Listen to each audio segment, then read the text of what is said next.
자, 일제강점기에 강제로 동원된 노동자가 있다고 저희가 그 군함도 ここの出来事を記憶する朝鮮人たちを一人たりと見残してはいけないということです証人なる朝鮮人たちを殺さないといけないんだ 또 저도 영화 잘 영화로 봤어요. 봤는데요. 저는 그 화면만 봐도 막 숨이 턱턱 막히더라고요. 그 당시 강제징용된 노동자들의 실상을 적나라하게 이제 보여준 영화죠. 얼마나 억울하고 또 무서웠을까요? 그렇죠? 무서웠을 것 같아요. 집에는 갈 수 있을까? 영문도 모르고 끌려온 상태에서 이런 인간 이하의 대우를 받으면서 생활하는 것 자체의 그런 분노는 상상이 안 갑니다. 그 영화나 보면 거기에 이제 잡혀갔든 끌려갔든 돈을 벌려고 갔든 다 연령층인데 애들 거의 아이들이 되게 많더라고요. 막 10대, 뭐 많아봤자 20대 막 그런 애들이 되게 많. 그 애들이 먹지도 못하고 일을 하는 걸 딱 보면서 정말 눈물 나더라고요. 그거는. 거기에 동원된 노동자는 정확히 몇 명이고 그리고 임금은 어느 정도 받았고 환경은 정말 그 영화상으로 나오는 그거 말고 실제로 환경은 좀 어땠는지를 좀 구체적으로 좀 말씀 좀 해줄 수 있을까요? 자료에 의하면 1939년에서 45년 사이에 약 한 6년간 한 780만 명이 강제징용되었다고 합니다. 한반도 이외의 지역만 봤을 때는 125만 명 정도가 강제징용되었다고 합니다. 군함도 이제 탄광이잖아요. 그 당시 탄광으로 이제 강제징용된 노동자의 급여 명세서가 아직 이제 남아 있는데 그 급여 명세서를 보면은 총 임금은 31엔 60전이라고 합니다. 거기서 또 공제를 하잖아요. 공제 우리처럼 뭐 4대보험 뭘 떼는데 그 공제금이 37엔 2전입니다. 총 임금은 31엔인데 공제금은 37엔인 거죠. 더 많아. 네. 공제금이 뭐야, 그게? 임금을 임금보다 더 초과하는 많아. 거죠. 예. 조금 더 분노하시라고 또 이야기를 하나 해드리겠습니다. 많이 분노하셔야 됩니다. 양금덕 할머님이라고 계시는데 그 당시 이분은 이제 미쓰비시 중공업에 이제 강제징용되셨는데 그 당시도 이제 그 공제하는데 우리나라의 국민연금처럼 그런 제도가 있었나 봐요. 근데 이제 지금은 이제 후생연금이라고 하는데 이분이 일본 정부를 상대로 이제 그 후생연금을 받아내게 됩니다. 후생연금을 받았는데 얼마를 받았을까요? 몇 년 일하셨을까? 1년에 뭐 예를 그렇지. 들면 뭐 한 1년치 근무라고 치면 그래도 한 100만 원 정도 되지 않을까요? 그냥 제가 한번 말씀드릴게요. 예. 99엔을 받았습니다. 99엔이 얼마죠? 1,000원이죠. 근데 1940년대 일본에서 99엔으로 예. 소 2마리를 살 수 있었다고 합니다. 예. 상식적으로 생각하면은 소 2마리 살 수 있을 정도의 돈을 줘야 되는 게 맞고 예. 아, 이게 그러네. 일본이 우리나라를 보는 그 시점입니다. 예. 분노합니다, 정말. 세상에 어떻게 그럴 수가 있어, 세상에. 장난치는 거지, 이거는.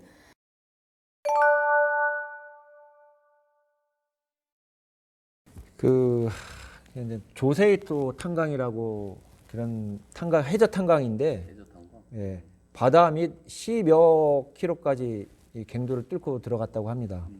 보통 탄광은 언제 무너질지 모르기 때문에 이 철저하게 이렇게 시설을 하면서 들어가는데 이 탄광에는 그 천장에 갱목 자체도 설치하지 않고 그냥 파 들어갔다고만 합니다. 얘네들은 석탄을 전쟁을 하기 위해서는 석탄을 케어해야 되니까 사람들의 목숨은 중요하지 않았죠.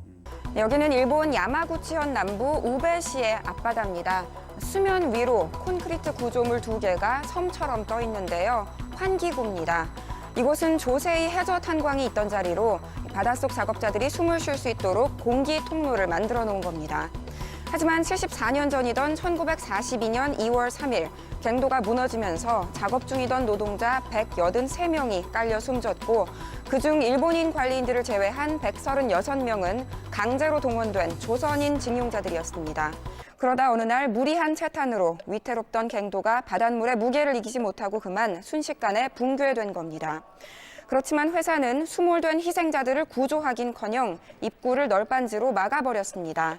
해저 탄광이 있던 자리엔 콘크리트 환풍구 2개만 섬처럼 남아 있습니다. 그 아래 무너진 갱도에는 희생된 노동자 183명의 유골이 그대로 수장돼 있습니다. 아버지! 아버지! 아버지였습니다! 아버지! 그냥 살인이다라는 느낌으로 그렇죠. 받아요. 쓰다가 죽으면 버리고 쓰다가 죽으면 버리고 죽어도 아무도 모르는 생존자가 있을 거라고 생각도 안 했겠죠. 이게 전쟁 시기라고 하더라도 이렇게 하는 거는 참 범죄 행위라고 생각이 들고 특히 이게 식민지 국가의 사람들이 아니었다면 여기 보냈을까? 아유, 못하죠. 일본 국민들은 이렇게 보냈을까? 이런 생각도 드네요. 위안부 문제, 그 강제 동원된 노동자의 문제를 보면서 친일 관료들이나 뭐 지주 아니면 친일 외판자분들은 정말 호의호식하면서 살았었고, 근데 우리 힘없는 우리 민중들은 또 이렇게 또 생면부지의 땅, 아무도 모르는 곳으로 끌려가서 탄광에 들어가서 진짜 막 분노가 막 끓어오고 막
알만한 이제 일본 기업들 있죠.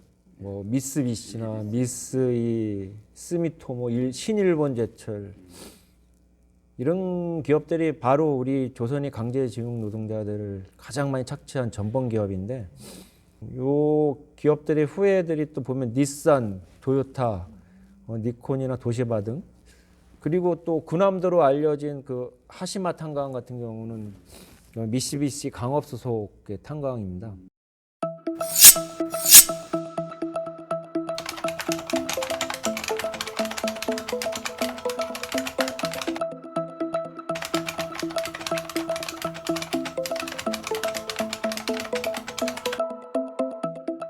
일본의 집권당 이제 자민당이 있는데, 거기 그 당을 보면은 파벌이 이렇게 있는데, 최대 파벌이 이제 아소파라고 있는데, 아소 집안이 운영하고 있는 아소 탄광에는 그 1만 명의 조선인 노동자가 강제에 징용되었다고 합니다. 아소 집안은 전쟁 당시 강제징용 등으로 조선인을 데려와 탄광업으로 재벌이 됐습니다. 이 일대가 가장 많은 조선인이 끌려온 곳 중에 하나인 아소 요시쿠마 탄광이 있던 자리입니다. 아소 집안은 탄광업으로 쌓은 막강한 자금력을 배경으로 정계로 진출했습니다. 강제징용 조선인의 피와 땀 없이는 불가능한 일이었습니다.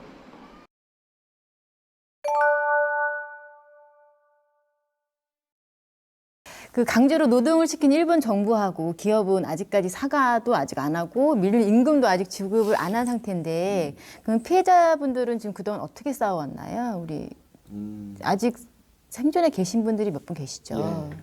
사과는 둘째치고라도 그럼 밀린 임금을 지불해야 되는데, 1997년도부터 이 재판 투쟁이 시작됩니다. 여운택 할아버님이라고 일본 제철 주식회사 대판 제철소에서 100명을 모집을 하는 광고가 났단 말이야. 이 회사에 입사를 하게 되면은 일본인과 똑같은 월급을 주고, 와가지고 2달도 안 돼서 징용 영장 딱 되면서 징용자가 됐으니까, 그분께서 지금 이제 돌아가셨지만은 일본 법원에 처음으로 임금 반환 소송을 제기하게 됩니다.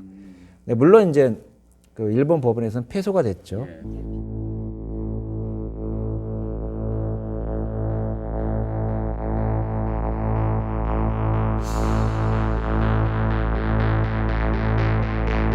재판의 결과는 기각 처분으로 나왔는데,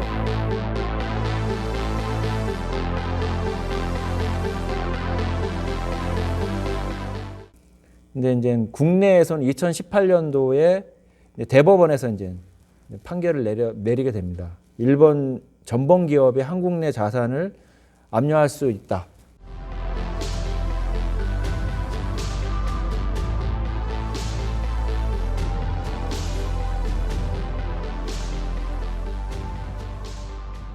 대법원이 일제 전범 기업이 강제징용 피해자들에게 손해를 배상해야 한다는 판결을 확정했습니다. 일제강점기 강제로 끌려가 노역한 고 여운택 씨 등 4명이 신일본 제철을 상대로 낸 소송의 재상고심 선고가 내려졌습니다.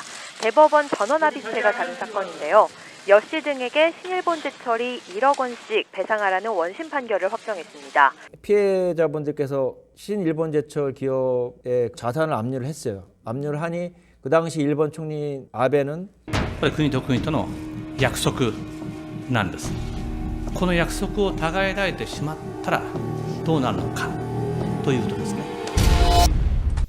그 반도체 관련해서 이제 전력 물자를 수출을 하지 못하게 하는 뭐 이런 좀 행동들을 했잖아요. 그래서 그렇게 시작이 됐구나. 네, 그게 막 불매불이잖아요. 네. 노아베, 노제펜, 네. 아사히, 뭐 네. 맥주.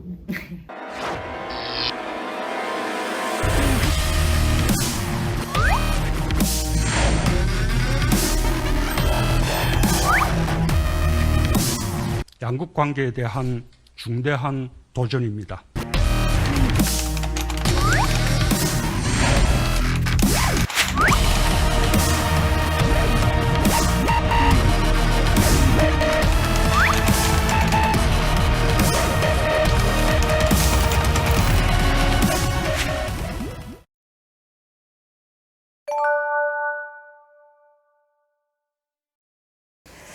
아니 그러면 이렇게 왜곡된 한일 관계가 있어요. 이 왜곡된 한일 관계 출발점이 분명히 있지 않겠습니까? 그 한일 협정이라는 것이 있었는데 그럼 그 협정에 있어가지고 무엇이 문제였나? 무엇이 문제여서 이 협정이 한일 관계의 협정이 아닌 정말 어떻게 보면은 한국은 없고 일본만 있는 그 협정으로밖에 볼 수 없는 협정이 돼버린 문제는 과연 뭘까? 1960년도에 60년 이제 4.19 혁명이 있었고 그 다음에 이제 1961년도에 군사 쿠데타가 일어나죠. 박정희라는 독재자가 들어서면서 미국의 지지를 얻기 위한 그런 것들 중에 하나가 일본과의 수교였던 거죠.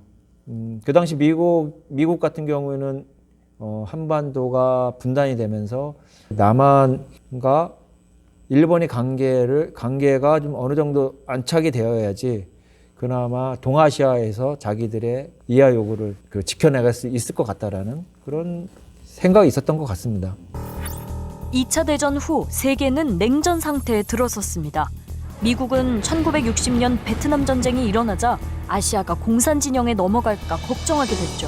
이 때문에 한일이 빨리 국교 정상화를 이뤄 자유 진영을 공고히 하길 원했던 겁니다. 때마침 한국 정부의 이해관계도 맞아떨어졌습니다. 쿠데타로 정권을 잡은 당시 박정희 정부는 정권 정당화를 위해 경제 발전이 시급했죠. 그 한일 협정 내 안에는 일본이 그 식민 지배에 대한 그 사과나 반성 뭐 이런 것도 전혀 없습니다. 그냥 그러면 정확한 피해에 대한 그 산출도 있어야 되는데 그런 것도 없이 그냥 전체적으로 한 5억 달러 그 당시 돈으로 무상 뭐 3억 뭐 유상 2억 이렇게 말씀을 하시는데 5억 달러에 그냥 모든 과거 사안은 묻혀버리고. 청구권 협정의 주요 내용은 두 가지입니다. 1조는 일본이 한국에 제공하는 청구권 자금의 액수와 기간에 대해 정하고 있고 2조는 이 협정으로 청구권이 완전하고 최종적으로 해결된다는 내용입니다.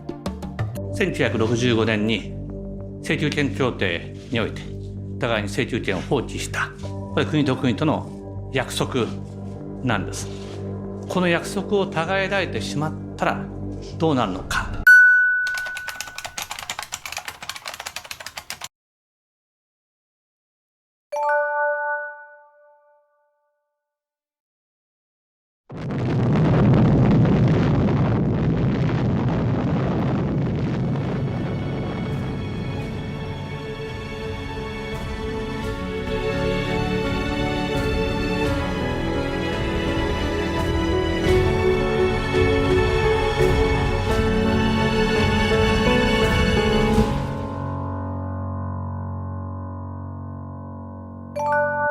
그러니까 일본 그 문제를 파고 들면 들수록 맨 처음에는 미국이란 존재가 눈에 들어오지 않았습니다. 근데 파고 들어가면 들어갈수록 그곳의 가장 핵심적인 문제는 미국이었던 거죠.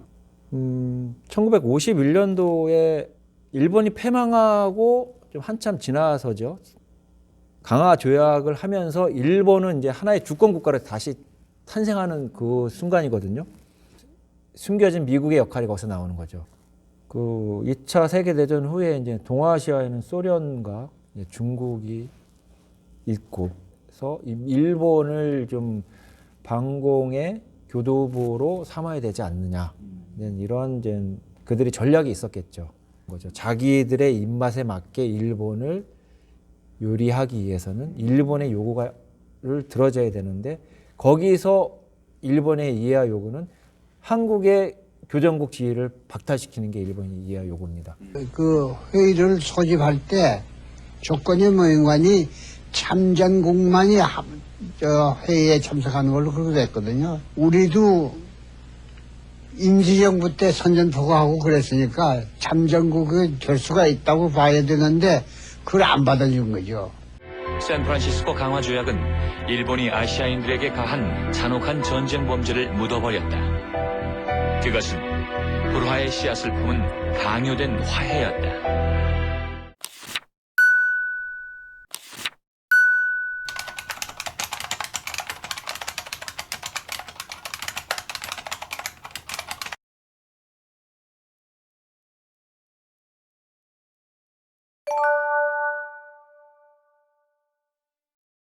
이걸 해결하기 위해서 우리 국민들은 무엇부터 시작을 해야 될까요? 우리 정부가 엄연히 있고 피해자가 있고 그 피해자들을 우리가 보살피고 지키고 그리고 잘못된 부분들은 피해 보상하라고 요구를 해야 되는 그런 상황인데 오히려 그걸 덮으려고 하는 이 기득권층, 문재인 정부를 포함한 이 기득권층, 국민들을 위한 대표로서의 역할들을 좀 해야 된다라는 생각이 들고 안 하잖아요. 이걸 하라고 우리가 막 요구하고 투쟁해야 되는 거 그게 우리 과제가 아닐까, 할 일이 아닐까. 우리가 촛불의 정신을 이어가고 만들어 가라고 권력을 주어졌는데 제대로 이행하지 못했고 이상한 방향으로 또 끌고 가려고 하는 것이 지금 현실입니다.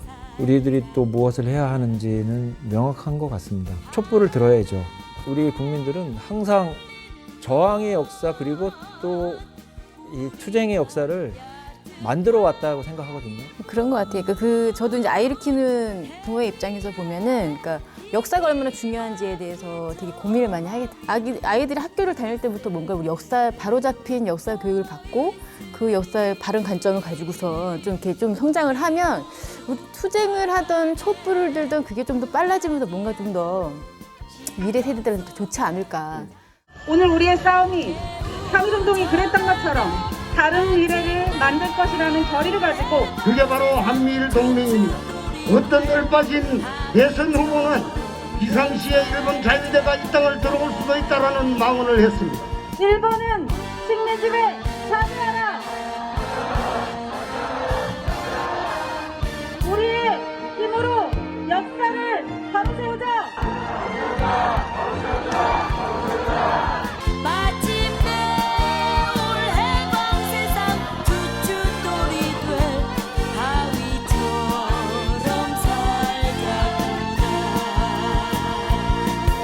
고생 많이 하셨습니다. 수고하셨습니다. 깨우쳐 깔끔하네. 한 3편으로 딱 동영상